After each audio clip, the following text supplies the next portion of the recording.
G'day everyone, it's Annette here and welcome to my channel Alchemy Art. This week I want to show you how I made this gorgeous turtle resin tray, and I've also used one of my silicone inserts that I made from last week's video, which I'll link up the top. The resin I'm using today is platinum river table resin, as you can pour it a little bit deeper. This turtle silicone mould and these beautiful colours by this little pigment in sapphire, lakeside and also tail feather. I've mixed up my resin and I'm just going to mix up the pigments now, and I'll show you how I do it, but it's pretty much the same thing for all three pigments. I start with a very tiny amount, probably less than 1/4 teaspoon of the pigment. These are highly concentrated in colour, and I usually start by pulling the resin up over the pigment and then mixing faster to incorporate it well. And I often scrape the sides, scrape my spoon, and just make sure as I go that it's remained transparent, or I'd put in some more resin, or if it wasn't dark enough I put in a little bit more pigment and mix again. But really it's just the same process the whole way through. And for this particular tray I wanted all three of my colours to be transparent, so that's my aim, and that's why I'm picking up the stick to look at it to see that I can still see the stick underneath. And I'm going to work from dark to light, like an ocean colour, so dark in the background, a mid-sea colour green, and then a very pale shoreline colour. Whenever I'm using a pigment powder and resin, I always wear my full PPE, which is a respirator mask. Mine's a half mask with 2 organic vapor filters on it. I usually have 2 pairs of gloves on because I find I get one pair messy and it's just easier to whip them off and have a clean second pair underneath. And I quite often wear a long sleeve shirt, as well as I'm working in an air-conditioned room with an air purifier on as well.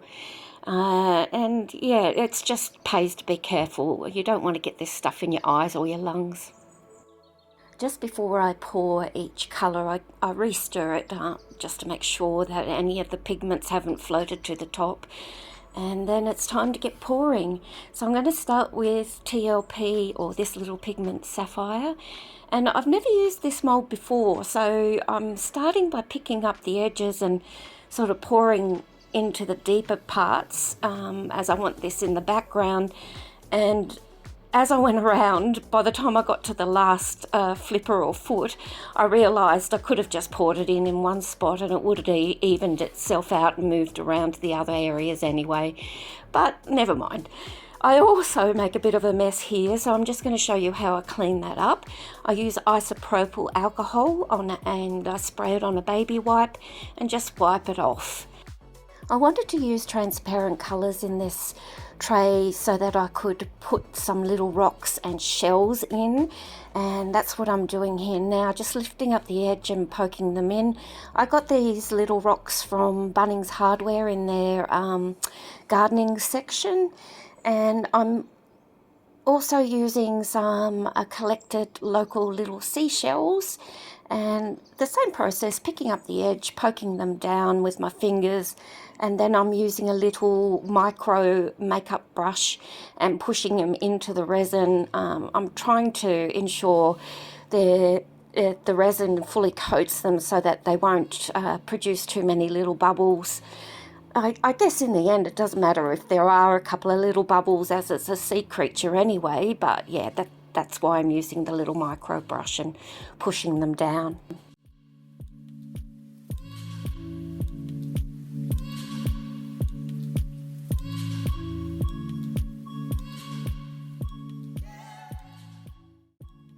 Next I'm going to pour in the tail feather, but I'm just putting in a bit of Lorez Expressions Indigo Ice Flakes into that, as well as I'm going to use the same flakes in the lakeside and a little bit of clear at the end as well.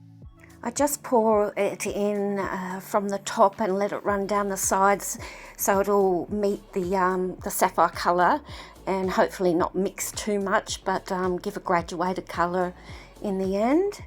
And then I'm putting in the lakeside as well with the flakes, and the same process, just pouring it in at the top and letting it meet the colour before it. It's about now that I realise I should have done this part that I'm doing now at the start because it's a bit messy, but I didn't think about it then. And I'm just defining the shell markings of the turtle mould with this little pigment, Harvest Gold, and I'm using a fine paintbrush and just pushing it into the indents. Of course, this will make a little bit of a mess, so to clean that up I use some isopropyl alcohol and some Q-tips, and I spray the Q-tips and I just go around all the little edges where the powder's spilled out of the indents and clean them all up before I do the last section, which will be the clear with some more indigo ice flakes in. Once I've got it all cleaned up, it's time to pour in that clear with the Les Expressions indigo ice flakes. As I said before, I love these flakes, they are so beautiful. And then I'm using a little micro brush again and going around the edge of the silicone mould to ensure I've got all the bubbles out, and to break up the surface tension and pop any further bubbles I spray it with some isopropyl alcohol. Now I'm popping in my little silicone druzy insert that I made last week, and I put it into the edge and then let the resin just suck it down. I'll probably get a couple of little bubbles underneath this, of course, but I'm not too worried about that. As I said, it's a sea creature anyway, and I'm aiming for an ocean look. Then I cover it up with a food tent and leave it till the resin has fully cured and is firm. I ended up leaving it for a full 2 days just to ensure that it was fully hardened, and I could get it out without bending it. And to aid release, I'm putting a little bit of isopropyl alcohol down inside the mould, and I'll turn the music off and put the sound on, and you can hear my efforts at trying to get this thing out.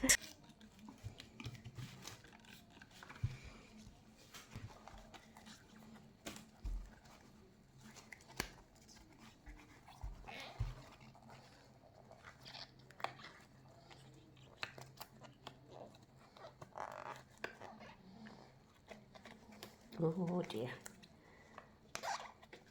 Wow. Oops. Oh, I hope this has turned out well.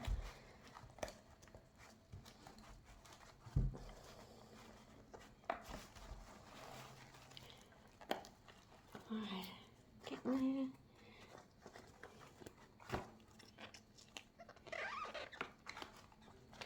Another little foot out. Oops. Oh.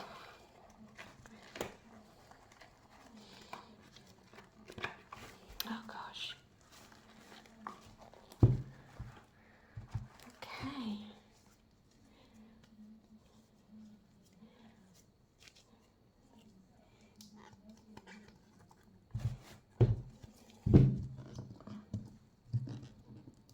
There we go. Ooh.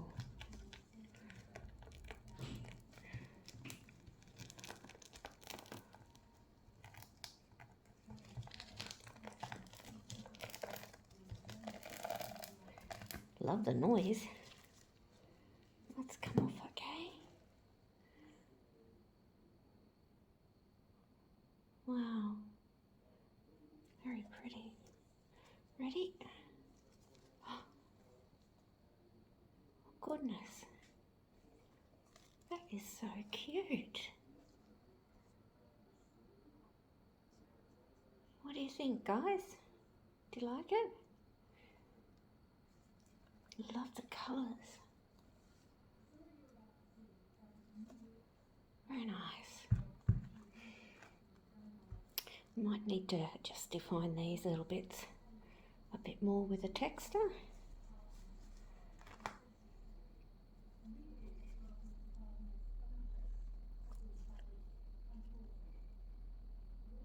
I love it. Love that crystal effect in the bottom. There you go.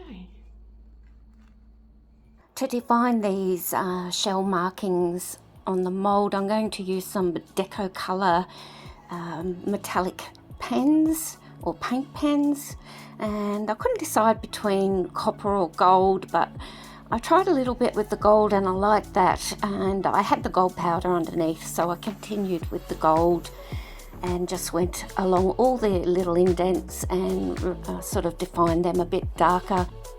I'll list all products that I've used down below in the description box, and just speed up this last little bit before I take some photos so you can have a bit of a closer look. Thank you everybody for stopping by and watching my videos, and to any new subscribers, please consider liking and giving me the thumbs up and leave me a comment, and you're also welcome to share my videos with anyone that might find them beneficial. And thank you again. Have a great day.